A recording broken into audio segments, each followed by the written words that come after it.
اللہ الرحمن الرحیم۔ جمعیت علماء ہند کی طرف سے عید ملن کی اس تقریب میں جمعیت علماء ہند کے ایک خادم کی حیثیت سے میں آپ سب کا خیر مقدم کرتا ہوں اور دل کی گہرائیوں سے عید کی مبارکبادی پیش کرتا ہوں۔ محترم حضرات، جمعیت علماء ہند اپنے قیام کے وقت سے آج تک ملک میں اتحاد و یکجہتی، امن و آشتی، بھائی چارہ اور ہم آہنگی کے فروغ کے لیے سرگرم عمل رہی ہے۔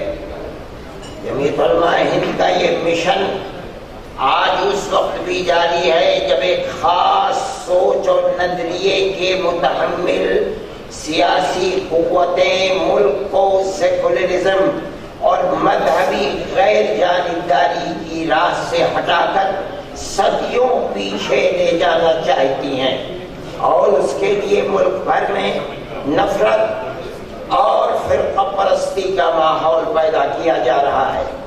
ہندوستان ایک گلشن کی طرح ہے جس میں رنگ برنگ پھول کھلتے ہیں۔ یہاں دنیا کے تقریباً ہر مذہب کے لوگ آباد ہیں، جو صدیوں سے نہیں ہزاروں سال سے مل جل کر گاؤں گاؤں اتفاق و اتحاد کے ساتھ رہتے آئے ہیں۔ ان سب نے ہندوستانی کی طور پر اپنی محنت اور جد و جہد کے ذریعے ملک کو نہ صرف صنعت، تعلیم، طب اور دیگر شعبوں میں نمایاں ترقی سے ہمکنار کرایا، بلکہ ہندوستان کو نیوکلیئر پاور بنا دیا۔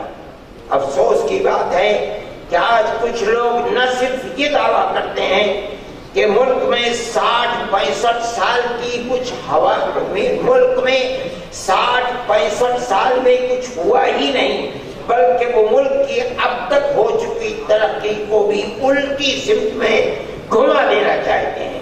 ملک میں آج تمام اخلاقی اور جمہوری اقدار کو پامال کیا جا رہا ہے۔ سیکولرزم کی دھجیاں اڑاتے ہوئے آئین کی روح کو زخمی کیا جا رہا ہے۔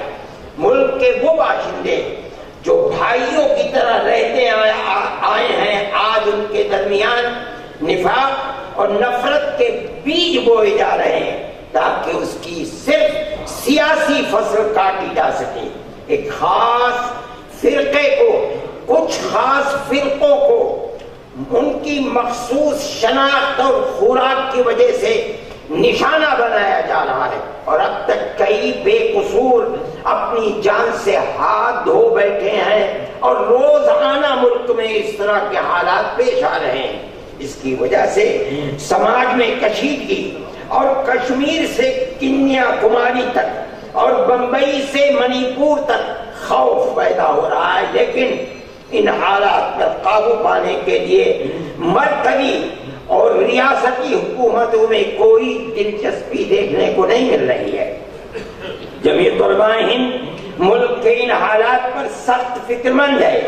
آج کی اس تقریب کا مقصد ملک میں ختم ہوتے آپسی بھائی چارہ، یکجہتی، اتحاد اور ہم آہنگی کا تحفظ کرنا اور اسے فروغ دینا ہے۔ کوئی سیاسی مقصد نہیں ہے۔ موجودہ صورتحال میں عید ملن جیسی تقاریب کا انعقاد ہماری رائے میں پہلے کے مقابلے میں آج اور بھی زیادہ ضروری ہو گیا ہے۔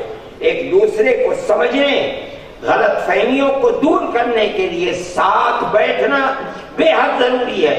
اس لیے یہ ضروری ہے کہ دوسرے لوگ اور سیاسی جماعتیں بھی ہماری رائے میں اس طرح کے پروگراموں کو منعقد کرنا اپنے نصب العین کے اندر داخل کریں، تاکہ ملک کی قدیمی رواداری اور بھائی چارگی کا تحفظ کیا جا سکے۔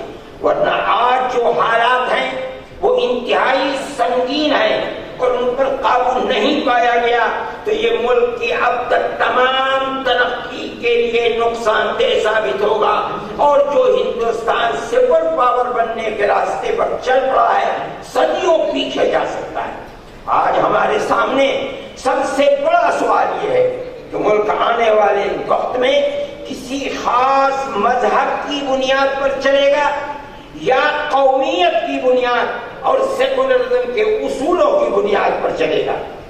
پرست قوتیں ملک کو مذہبی خطوط پر چلانے کی جو کوشش کر رہی ہیں، اس سے نہ صرف ملک کا سیاسی نظام بلکہ امن و امان بھی خطرے میں ہے۔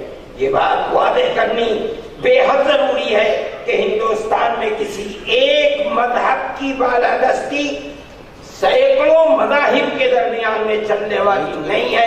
یہ سب کا ملک ہے اور سب کو اس ملک میں رہنے کا حق ہے۔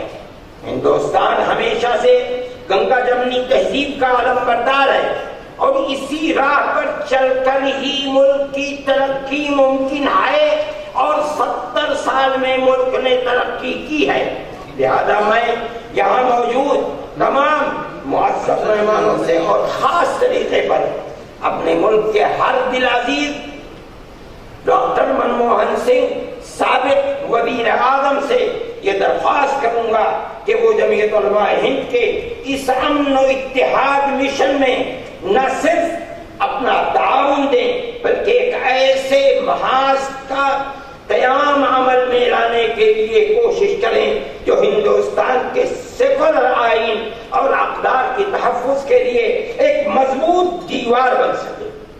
میں آخر میں حضرت اپنے محترم مہمان ڈاکٹر منموہن سنگھ صاحب کا اور ملائم سنگھ جی کا اور غلام نبی آزاد صاحب کا اور اپنے تمام مہمانوں کا شکریہ ادا کرتا ہوں، سیتا رام یچوری صاحب کا، کہ آپ نے ہماری دعوت کو قبول کیا اور آپسی بھائی چارہ اور رواداری کی قدیمی ہندوستانی روایت کو مضبوط بنانے کی اس کوشش میں ہمارا ساتھ دیا۔ میں انہی کلمات کے ساتھ آپ سب کا اپنے دل کے گہرائیوں سے شکریہ ادا کرتا ہوں اور اس لیے اور میں یہ توقع رکھتا ہوں کہ موجودہ حکومت بھی اس سلسلے کے اندر لوگوں کی اور اقلیتوں کے دل کے اندر جو دکھن ہے اور کرب ہے اس بے چینی کو سمجھے گی اور اس کے لیے راستے ہموار بنائے گی۔ بہت بہت شکریہ۔ ارشد مدنی، خادم جمعیت علماء ہند۔